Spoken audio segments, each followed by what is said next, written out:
keep America great. I know a predator when I see one. They want to defund the police. I will draw on the best of us. Republicans reject science.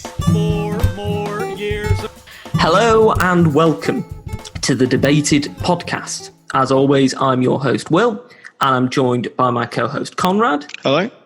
And in this episode, we're delighted to be joined by Jason Kishineff, who is a former candidate for California's 5th Congressional District and is a current candidate for City Council for American Canyon in California. Welcome to the podcast, Jason.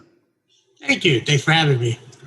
So the first question that I'd like to ask is, what made you decide to stand for City Council in American Canyon? Well, my political journey began with Bernie Sanders in 2016, and it's always been my mission to end corporate personhood.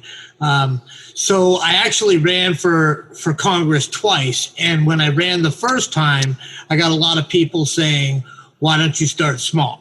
Why don't you start with City Council? So that's really why I began running for City Council in the first place. This is my second run for City Council, and I ran for Congress twice. So you mentioned corporate personhood there. What other issues do you see as sort of the big issues that you want to tackle in this run? Speaking nationally or in my city? Both, yeah, either. So in my city, what I want to do is, like, we've got this community where we really don't have much business, but we have a lot of housing, and they're adding like 1,200 more homes. It's going to increase our size by 33%. So I'm trying to prioritize creating local jobs and community gathering places, like bringing back our farmers market. We've legalized cannabis in California, but our city has not legalized backyard grows or dispensaries, and so I want to end that. Nationally, I'm kind of a progressive Bernie Sanders Green Party kind of platform, and for-profit wars and corporate personhood, legalize cannabis nationally, transform our criminal injustice system as racist, sexist, ableist. It all needs to be transformed. Now, I know you're a member of the Rose Caucus. For those who don't know what the Rose Caucus is, could you tell our listeners? Okay, so the Rose Caucus is, it's started by Joshua Collins and Jason Call and some other people in the Twitter discussion group, talking about how we should all mutually endorse each other. So we're not just one person saying, hey, there's a bunch of people out there trying to change the system. We can actually show them. They're here. We are. Here's a list. So most of the Rose Caucus platform was written by Joshua Collins, who kind of got screwed by the establishment Democrats in Washington. But we are democratic socialists and left of there. So if you're right of Bernie Sanders, you're a conservative. So mentioning being right of Bernie Sanders being conservative, obviously Joe Biden is the Democratic nominee. Would you consider voting for Joe Biden in the coming election? So my current stand is no, not a chance in hell. But there are certain things that will make me, sacrifice, like it would really be going back on myself to vote for Joe Biden. But I will go back on myself if he will support Medicare for all, because that will save millions of lives. I will go back on myself if he would say, I will ban fracking and tackle climate change seriously, because that'll save millions of lives. And I would go back on myself if he would say, I will close the concentration camps at the border, the Mexican border, and let those people go free.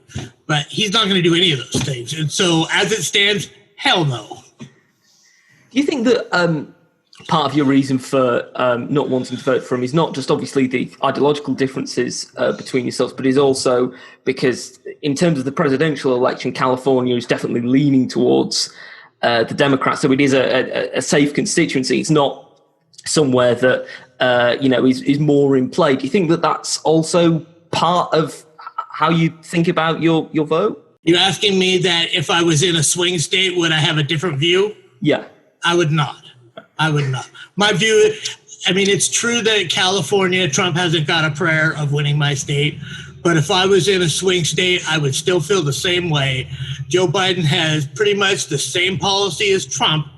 He just isn't as obvious about it. And so I look at Joe Biden presidency as totally protecting the corrupt system. Now, one other issue you championed is UBI. You're a supporter of this idea that was made into sort of popular consciousness a lot by Andrew Yang during the presidential election. Why do you think this is a good idea for America? UBI? Because I think, well, even before the COVID crisis, we were experiencing the worst economic inequality in 90 years since the Great Depression. And I think there are different ways to look at UBI. There's a conservative way and there's a progressive way. And if you don't count UBI as an income towards government assistance, in other words, if government assistance is not touched by UBI, then we can really help people survive. That's, and Andrew Yang did bring it back to public consciousness, but Dr. King talked about it in the 60s. It's not a new thing. It just needs to be done in a progressive way and not in a way that is used to take away benefits from the people that need it. I mean, I think it's clear from speaking to you that obviously you're not a fan of either the Republican or Democratic establishment, and very much someone who is supportive of more independent candidates and candidates who aren't necessarily in one box or the other. Do you think that this is something that, because of the way that the American electoral system is at the moment, it's difficult to break out of that pattern of either being a Democrat or a Republican? Yes, I am a Democrat. I look at myself, I'm a progressive Democrat. I am an anti-corruption Democrat. I look, and party Democrats, establishment Democrats are like always vote blue no matter who, but I'm like vote progressive no matter who, because that's where it's at. Now, I ran for Congress as a Green in 2018, and I saw the rigging in people's minds firsthand, like how many people Green can't win. Green can't win. And they're right, but they're right because they believe that. And if the rest of the country did not believe that, Greens could win. Now, in 2016, the Green Party got a bit of sort of blowback for possibly splitting the vote, as it were. What are your thoughts on that idea that Jill Stein took votes away from Clinton? It's absolute nonsense. The people that vote Green would not vote for Hillary Clinton. They're taking away votes now in Michigan and Pennsylvania, and those people are not going to vote for Joe Biden. It's total nonsense. It's just a smear tactic. We're the establishment Democrats. We're going to protect the system. We're not going to offer you a damn thing, and we're going to blame everybody else for why we lose. That's what it is. You've mentioned coronavirus, and obviously that has changed a hell of a lot in the way that people think about not only the environment but the economy. Do you think that things really will change once the pandemic is resolved, or do you think it is going to be a case of, oh, well, we'll just go back to normal, we're not going to change things? Well, I mean, it's a matter of who's in control of the government. Now, if Bernie Sanders if our elections weren't rigged, Bernie Sanders would be running for re-election right now, but he's not. He gets cheated. So the people that are in there, Trump or Biden, they're going to change a damn thing. And I'm hearing that COVID is going to last for 2 or 3 more years. I'm sorry to your viewers that that's what I'm hearing. So in that case, when Trump is in office or Biden is in office, will things change? No, things are not going to change. So one of the big issues that sort of come up on the left of politics is the Green New Deal. You've got people like AOC championing this idea. What do you think of a Green New Deal and Joe Biden's sort of? Do you think he will have any sort of green policies compared to Trump? Okay, so there are different versions of the Green New Deal. Bernie Sanders came out with the version after AOC. AOC's version of the Green New Deal, I like AOC. I think she does some good things, but her version of the Green New Deal was like a framework. It was not a plan. It left out nuclear power. It didn't talk at all about. Sanders was a lot more comprehensive, but even more comprehensive was the Green Party's version that the Democratic Party doesn't want to admit exists. That's been around since, I think, 1996, I want to say. And I think it was originally, I think I heard there's a guy named Andy Caffrey who says that he is the originator of the Green New Deal, but it wasn't called the Green New Deal then. It was called the War on Climate Crisis, or the War on Climate Change, or something like that. And so he doesn't get any credit for it, but I give you credit, Andy. Now, one of the things that is obviously part and parcel with the Green New Deal and with environmental politics in general is spreading it not just in terms of one country, but around the world. Do you think that there has to be a greater deal of cooperation between elected representatives in different countries to ensure that, in terms of climate change, that there is action not just in one country, but around the world? I think it's clear, yes. And I think it's not going to be a popular opinion, especially among conservatives in the U.S., but clearly the U.S. is like the global power center. We have a lot of wealth. We're the richest country in the history of the world. And we are going to have to help out a lot of other countries convert their systems and keep their people from starving and keep their people employed. And a lot of conservative-leaning folks in the U.S. are going to say, you're trying to weaken our country, but really, we're just trying to keep our species from dying out, man. There's nothing more important. One of President Trump's talking points during this election has been trying to paint Joe Biden as a radical socialist. I guess you find that quite a funny idea. Obviously, yeah. Joe Biden has been fairly moderate throughout his career. And what's funnier is that people actually believe it. But is there not a worry that sort of association with more left-wing policies, that if Biden was to move to the left, as you sort of suggested, that might make you vote for him, but it would put off more moderate voters that President Trump's trying to win over? Policies I talked about already, that I said I would sacrifice my integrity if he supports Medicare for all, if he really supports climate change and banning fracking, or if he will close those camps. Additionally, if he says he will end the war in Afghanistan or legalize cannabis, any of those issues will guarantee him a win. Any of them. If he supported all of them, he'd be ahead of Trump by 25 points right. But he isn't gonna. Now, one of the things that you've mentioned quite a bit is Medicaid for all. And of course, people in the US, it's an issue that a lot of people are divided on. You have conservatives who sort of like see it as, it's going to bankrupt the country and all this sort of like stuff.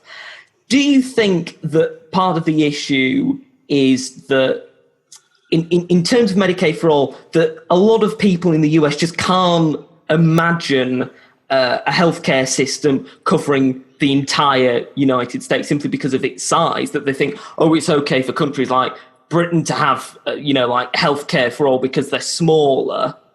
Do you think that's part of the issue? Harry Truman in the 1940s said that Republicans I'm paraphrasing, but he said any policy that helps everybody, Republicans will try to smear as socialism.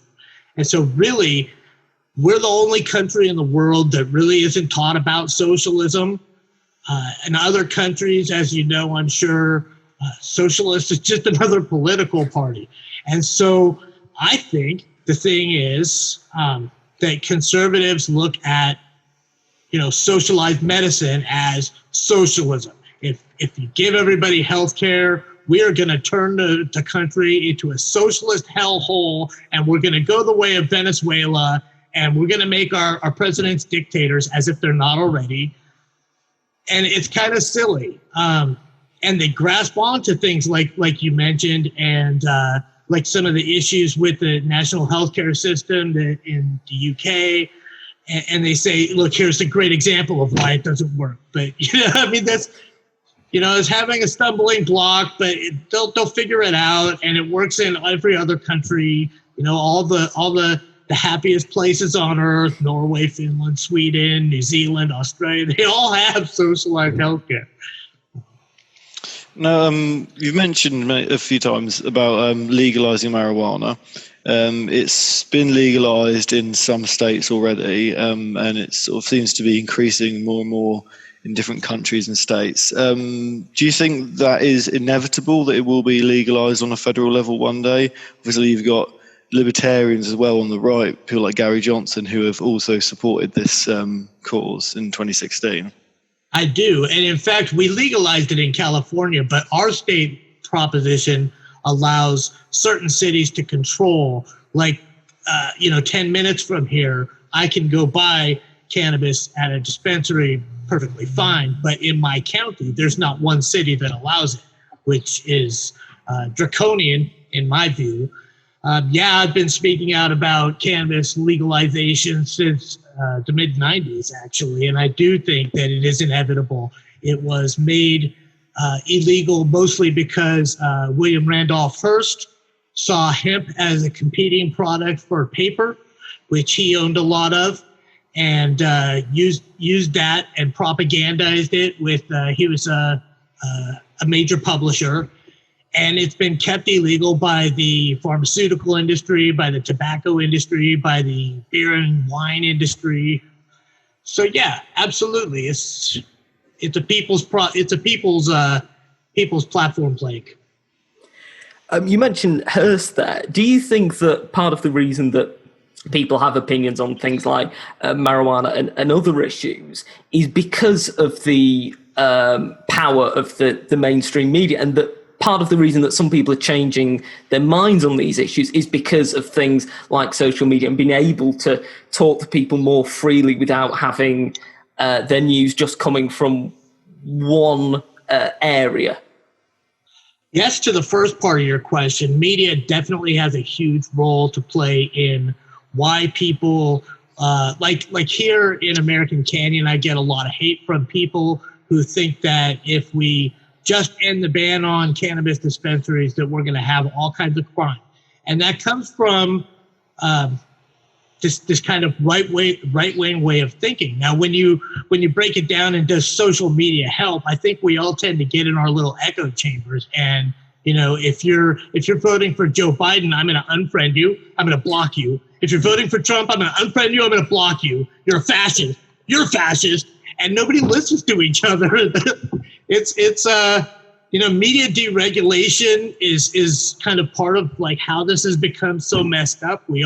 Some people watch Fox News and some people watch MSNBC News, and some people like me think they're both bullshit. And nobody has the same version of truth anymore.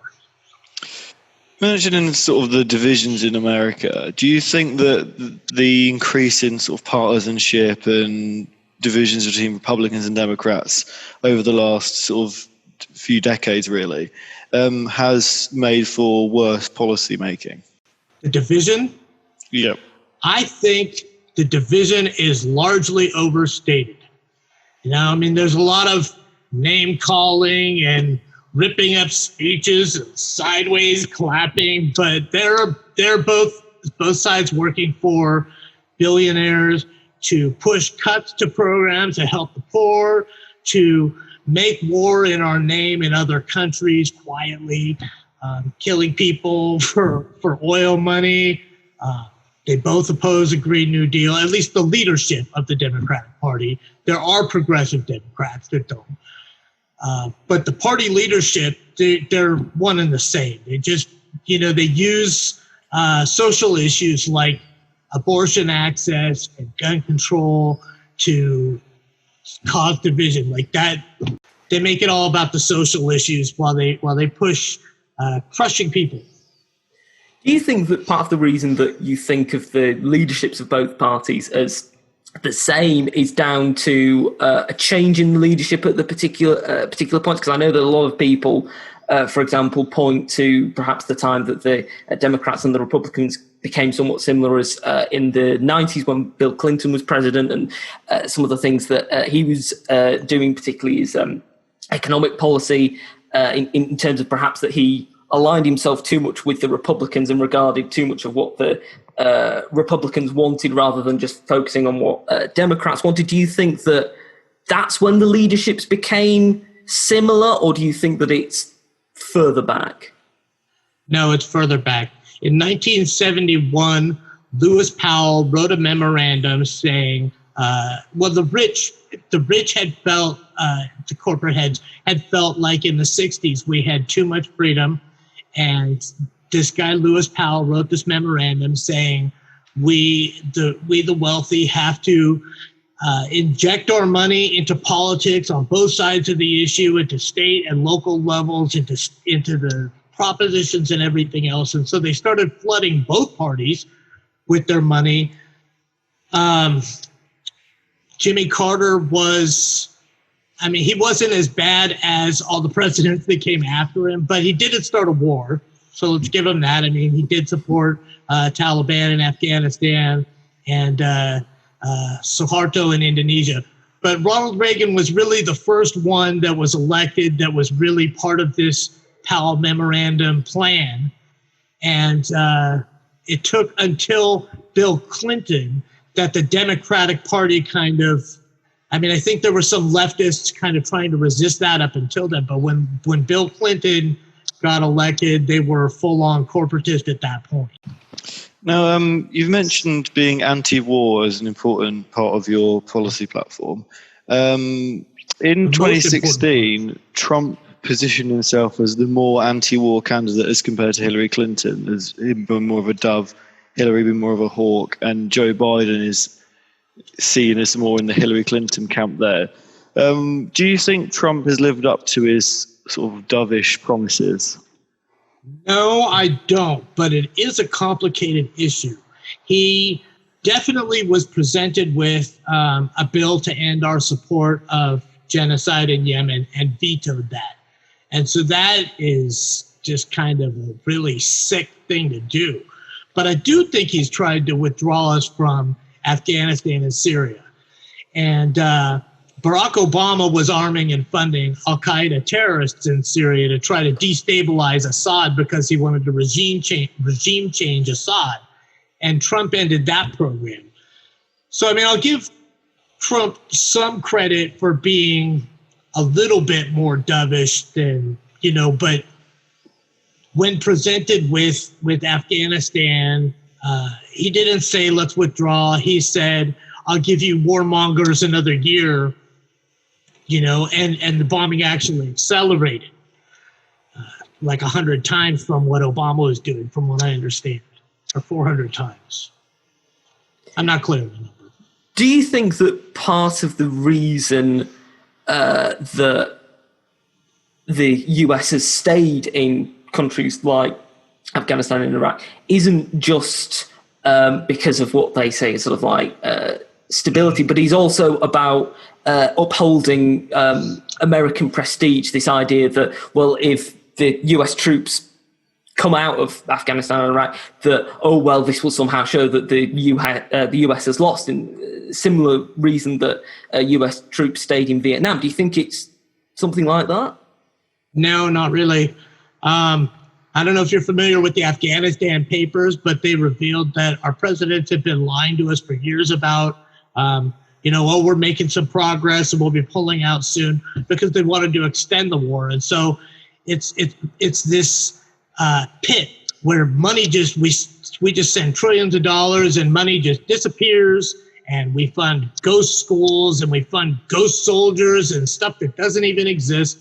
And if you're a weapons dealer in Afghanistan, you just say, I need some money, and they say, here it is, no questions asked, and the money just takes off. And so, and then there's the opium poppy trade, which I don't have any evidence to say, but I get that there's some opium coming this way too. And so it's really, I think, in my view, it's about profit. It's about the weapons dealers that are running our country, or at least mostly running our country, are not wanting to end the war. And so when Trump says, I'm going to sign this contract and we're going to start to withdraw, and Congress passes some bill that kind of makes it harder for him to do that, you're going to see these weapons dealers.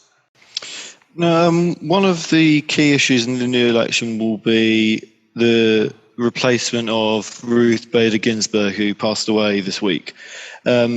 Trump says he was going to nominate just a female justice to replace her. Whether that will be passed by the Senate or not before the election is unclear at the moment. But if it does come down to the win of the next election, and that's Joe Biden, what kind of justice would you like to see? Well, it doesn't really matter what justice I would like to see, because Joe Biden isn't going to appoint him. I would rather see a progressive justice, but Joe Biden is not a progressive. He's a conservative. I think that in a lot of people's minds, Joe Biden got this reset during the Obama administration when he was no longer making policy, and they somehow just think that he's this, progressive leading, nice old guy. But really, he's a conservative. He spent his entire career crushing people. So I imagine that he would appoint a conservative. I think that he will not want to upset the Democratic Party, and so he would try to appoint a conservative that is pro-choice. But I think that's the best they're going to get out of Joe Biden. Do you think that, because some people have suggested that given the infighting over the next Supreme Court justice, do you think that the judiciary should be removed from the political system, and that justices of the Supreme Court should be non-partisan? They shouldn't be members of either party or nominated by members of either party? Somebody's got to nominate them, and you can't really hold them to a standard where they can't be registered to a party. But I would like to see a more streamlined process to impeach Supreme Court justices.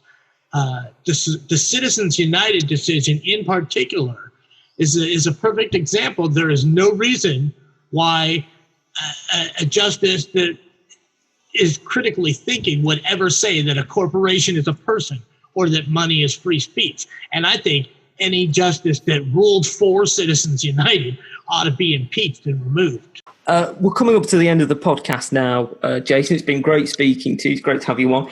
And I've got one final question for you. Now, obviously, the coronavirus has impacted all of our lives. And, in the UK, we've had lockdowns, and in the US, certain states have had lockdowns as well. Given that we have been, all of us, regardless of lockdowns or not, spending a lot more time at home, what one skill or new thing that you've learned because of the time that you've had to spend at home are you most grateful for, or most happy to have learned? Or you mean besides using Zoom? Yeah. Gosh, that's a great question, and I'm totally unprepared for it. I really don't even know the answer to that. I think Zoom's a great answer, because, you're getting to speak to people across the country and all over the world. So I think that's it. If you ask me like a difficulty I've experienced, then I would say, trying to get on the ballot, I had to collect signatures, and it's difficult to get signatures while I'm wearing a mask, and people don't want to talk to me anyway. But did I learn to conquer that? I don't think I did. I just got through it anyway. Yeah. Well, Zoom is my answer, I guess. Yeah, well, Zoom's a great answer. Thank you once again for coming on the podcast, Jason. If anyone wants to find out more about your campaign, where can they go to find out? Well, I'm a low-budget campaign in a small town, so I don't have a website, but you could go to facebook.com/electJasonKishineff, and that would definitely connect you to all the rest of my social media. Great. Well, thanks once again for coming on the podcast. Thank you, Will and Conrad. Thank you for listening to this episode of the podcast. If you've enjoyed it, you can subscribe to us on iTunes, Spotify, Podbean, and Amazon Music. You can also follow us on Twitter, @DebatedPodcast, like us on Facebook, Debated Podcast, and if you'd like to get in touch with us, whether about appearing on an episode of the podcast or commenting on an episode that you've listened to, you can do so at thedebatedpodcast@gmail.com. Thank you for listening. I hope you listen to the next one.